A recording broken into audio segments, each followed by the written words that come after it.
Hello， 大家好，欢迎来到G频道大马番薯日记之番薯就职系列的第7集，我是杰克。好啦，终于来到这一集，大家都一直在敲碗的，就是我在新加坡的一间知名银行工作的心路历程。其实我不知道为什么那么多观众啦，那么想知道我在新加坡银行工作的这些经历之类的，可能是大家觉得在银行里面工作的福利到底是怎么样，然后想探个究竟的关系吧。这份工作对我来讲，在那一段时期啦，算是蛮挑战的。因为又遇上 COVID pandemic， 那首先呢，我就来跟你们讲一下我是怎样找到这份工的。其实呢，就在我离开了上一间印度公司过后呢，我就从我的前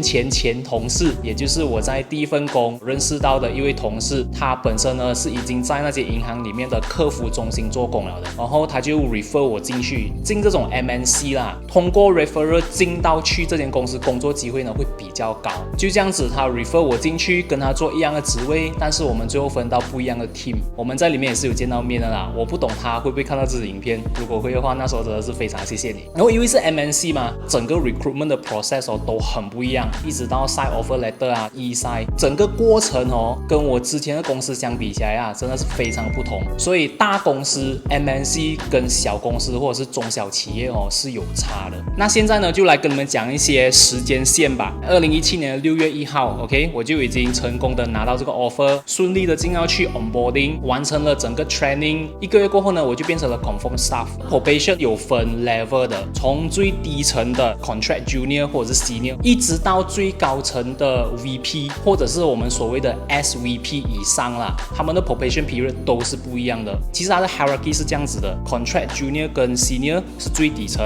然后一直到 assistant officer and below， 还有 officer to VP， 再来就是 SVP and above。然后我是介于这个 officer to VP 的这个 level。officer 到 VP 是有几个 level 在里面啦，就是 officer 到 senior officer， 然后再到 analyst， 然后再到 associate， 再到 senior associate， 然后才到 VP。而我的 rank 呢就是 analyst， 然后我的工作范围它是派到我去 customer center 里面做 customer service executive。所以这个 rank 它会跟着你走的，不管你到哪一个部门，对吗？你都是拿着这个 rank， 你就会从你所做的工作里面，然后慢慢去升职，升 rank 的意思。所以你一听到它的 rank 你就知道它的 level 是到哪里了。那其实呢，我在这间银行工作的时长啦是3年半这样子啦，它每一年都会有 bonus， 大概就是在2月到3月份啦，就是起薪还有是给 bonus 的时候。那我也是起了2次薪，拿了2次 bonus。那至于薪水方面呢，虽然我是离职了过后，还是不可以这样子讲出来，不然的话等一下我有什么麻烦就惨了。我就大概跟你们讲一下那个 rank 啦 ，OK， 底薪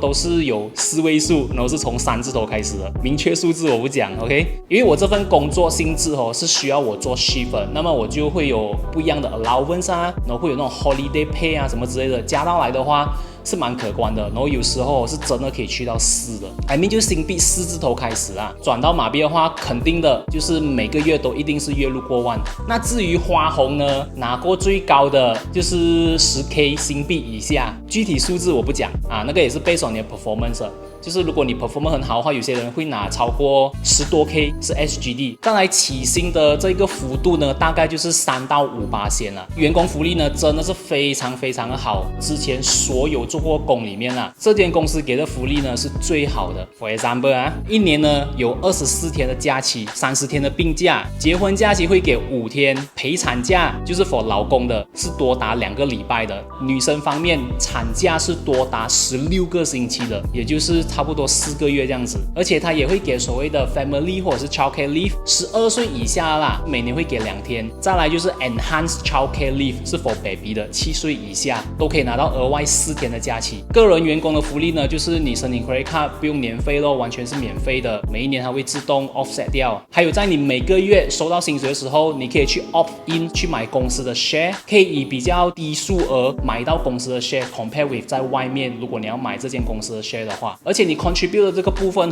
公司还会额外再加多一些钱给你，就是完整的总数会比你自己从薪水扣除的那一 part 还要来得高，而得到这间公司的 share。我去看医生也是有很多选择 ，for example 你去最贵的 reference medical 这些全部都是免费的。公司里面还有自己的食堂，工作环境也非常的漂亮，又有 vending machine， 然后有时候还有那种免费的 snack 水果都可以去拿的。总之它的福利就是好到爆啦，对我来讲。但是那么好，为什么我又还要离开呢？等一下我就会跟你们讲。现在就先让我们进新加坡，回到去我之前工作还有我住的地方，再跟你们分享更多。Let's go。 OK， 说我们到了，这边是 Expo。那时候我是住在伯多啦，就是可以从好几个地方来的，在 Expo 就其中一个站可以下站去到我公司。另外一个呢，就是在 Tanah Merah， 因为公司呢有接送巴士，免费的接驳巴士。但通常呢，我会从另外一条路来。我住的地方去到 Bedok Reservoir 是蛮近的，然后再直接到 Expo， 这个是最快的路程。因为有时候在 Tanah Merah 这边要等很久，所以呢 figure out 出来最快的路程就从这边来。这条路呢，就是我每一天都会经过的，真的是每一天。记录一下，记录一下。Oh my god， 这个底层好久没有来啊，以前每天都会逛的。这边呢，其实是叫做 Changi Business Park。可是如果你是在这边工作的员工啦，你可能会知道这边有一个 Lane Jog， 就是这里也是被人家称为叫做 Chennai Business Park。为什么呢？是因为这边有很多 MNC 的老板啊，就是 CEO， 他们其实是 origin from 印度的，然后也有很多 IT 员工他们也是 from 印度的，所以才有这个 Chennai Business Park 的一个 job 这样子啦。这个 Changi City Point 的最高层每次就是我吃完饭会来的地方。OK， 观众朋友，有没有看到这个后面的背景很熟悉？就是在2年前呢，我在这个地方拍下了那一支我辞职了的那一支影片。收发到目前为止那一支影片啦，是我的整个频道里面最高 view 的一支影片，也是我没有想到啦，因为我纯粹那个时候只是想做一个记录，但我万万没有想到呢，那支影片有那么高的观看量，可能是大家都好奇在银行那么好 benefit 为什么要辞职吧。里面的内容我就不多讲，如果你们还没有看的话，可能你们先 pause 一下，先到我之前的那支影片看一下我当时的心路历程，再看回来2年过后我在同一个地方描述我现在的生活还有我的一些看法。那首先是来跟你们讲一下啦，我在这间公司其实是做什么的。刚才已经跟你们讲了嘛，我拿到的 corporate rank 叫做 analyst， 但是我做的东西呢是叫做 customer service executive。因为在我过往的经验，我在客服这一块相对的比较有经验一点的，所以他们录取我应该也是看中这一点。很可惜的是，我还没有可以在换去别的 department 之前，我就离开了这间公司。因为其实他们在里面是蛮 promote 这种 internal transfer 的，你可以在里面尝试不一样的 department， 尝试不一样的工作。但是很可惜的是，我没有办法可以轮到那个阶段啊。所以首先呢，我在里面做的东西它有分很多个 department 的，因为在这种大的 MNC 啊，做的东西都是很 niche 的。所以虽然我是在客服中心，可是我所 handle 的东西是叫做 unsecured lending， 也就是关于一些 credit facility 的东西。credit card 啊，有 loan 啊 ，cash line 啊 ，reward redemption，credit card 的 annual fee，internet banking 啊 ，banking 的 transaction 这些都是我们这边 handle 的。我那一层啊有分蛮多的，就是 banking 啊 ，treasurer，loan department， 很多啦。总之我就是在 credit facility 的这一块 ，mainly 是 for credit card。credit card 的 redemption、annual fee waiver， 你们每次打电话进来讲为什么不要 waive 啊，就是来到我这个 department 的。那工作上有什么挑战嘞？讲真的，人嘛，一讲到钱就有很多一些顾客无理的要求啦。我就给你们一些比较 real 的 cases 或者是 example 啦有一个人他打电话进来，他就欠了 credit card 很多钱嘛，因为如果你欠 credit card， 你没有按时去还钱的话，就会引客 late charge 啊、interest 啊这些 ，which is 他们就会讲他们不要还这些。我们就会跟他们 try to 讲是什么理由我们会 charge 这些东西，我们可以 waive 的东西是多少，因为你们自己也是要有一个 accountability 嘛，你们要欠了一定数目，我们可以做的就是 waive for certain part 而不是全部，但是他们不可以的，他们就全部怪在我们的身上。虽然我们也是知道我们只是一个客服，但是他们就一直的干我们，就一直讲我们，一直骂我们，我们也没有办法可以去反驳，因为这个就是我们的工作嘛。要不然呢，就是一些一打进来可能在上一通电话有跟一些 agent 讲过话，然后已经很不高兴了的，就打进来找另外一个 agent setter， 但是在还没有跟我们叙述他的事情之前呢，他就先骂我们一顿，这个也是难以避免，也是经常发生的。再来呢，就有一些 example， 就是他就是纯粹不满，会打进来就直接开骂，有一些呢甚至会直接骂 F word 之类的，一打进来就讲 F 啊 F 啊 F 啊，因为我们要听了3次 F 过后，我们才可以挂电话。而另外一些挑战呢，其实不只是来自于顾客啊，在 internal 里面也是一些挑战，有一些 so-called team leader，OK， 他们有他们的 pattern， 他们的框是非常讨厌的。我就给你们一些 real cases。就我记得我在进去 training 的时候，有一个 leader 他是很好的，但是我现在才知道原来他是表面的。在我真正进去 probation 过后，当我在问一些东西的时候，他就开始不耐烦了。他的表现我很难去表演给你们看啦。总之就是那种很不耐烦的，因为我不是他的 team。因为其实我们有很多个 shift， 有很多个不一样的 team 啊。有时候我们 team leader 不在，我们就要去问他。可能那个时候他也是 pressure， 整个 shift 里面就只有他一个 leader， 他不可以这样子去对我们这些 so-called 比较下面的 CSO，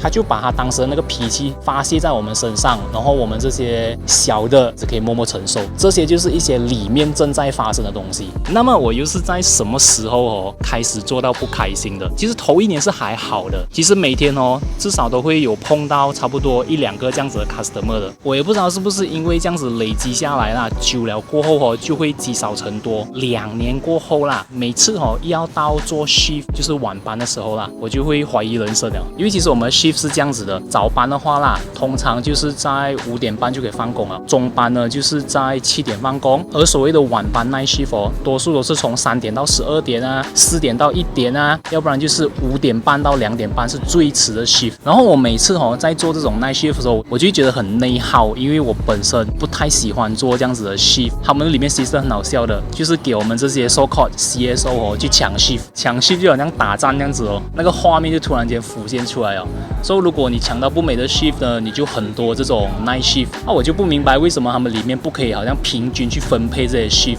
而要让 CSO 觉得他们有这种自主权去选 shift 啦。如果是你比较 perform 好的人，你就可以先去选那个 shift， 会提早1个小时这样子给你去选。而 performance 不好的呢，你就只可以在开放了第2个小时过后才可以去选。这个就是他们要的一个 system 啦。那在什么时候呢？是觉得内耗最严重的。其实有一段时期就是 COVID 的阶段嘛，然后很多人都被安排 work from home， 我跟纪嫂也陆续的被安排在 work from home。那时候很开心，因为可以 work from home 嘛。但是你过了一段日子过后啦，才发现到哇，真的是超级累的。因为你不管是工作、睡觉、吃饭，全部都是在那间小小的房间。那时候我们是不可以出去的，一直是困在小房间里面。重点是我们是租房间，整间屋子不是我们的，所以就非常的有压迫感，就变成了工作不离生活，生活不离工作的这种感觉了。那个时候开始就压力越来越大，然后很多东西已经开始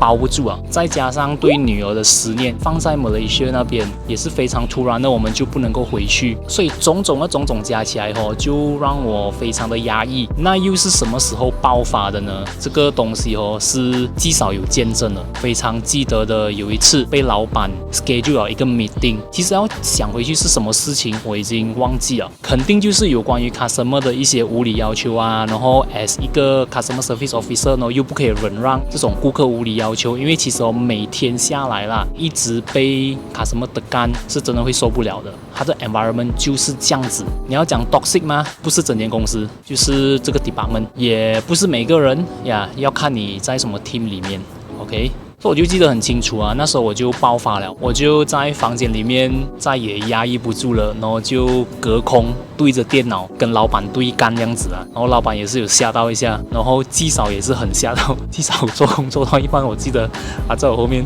就跑过来，然后拍一下我啊，叫我冷静什么。那时候我已经 lost control 了，这一幕是我最记得的，然后也相信他是第一次看到我对老板有这样子的一个反应啊，我是觉得有点愧疚啦，就是不好意思啊。我相信我的前老板应该也不会看到我的影片，如果会的话，就在那边跟他讲一声 sorry， 因为其实之前我也是有跟他讲 sorry 啊，就完全压抑不住啊。那我就知道OK，it's time to go 啊，就是我再也没有办法可以忍受这样的东西，我需要收拾一下我的心情，就在那个时刻，我决定了，准备了一段时间过后就离职。收发整个过程就是这样子啦。在这3年多里面，从我一进公司经过的这些阶段，再发生了一些林林总总的事件，在我 lost control 的那一刹那，我就觉得不可以啊，我没有办法再忍了。就在那个时候 ，COVID 过后不久，接着的事情呢，都全部完整的被我记录在这个频道里面了。而现在呢，我就坐在同一个位置，叙述着我回忆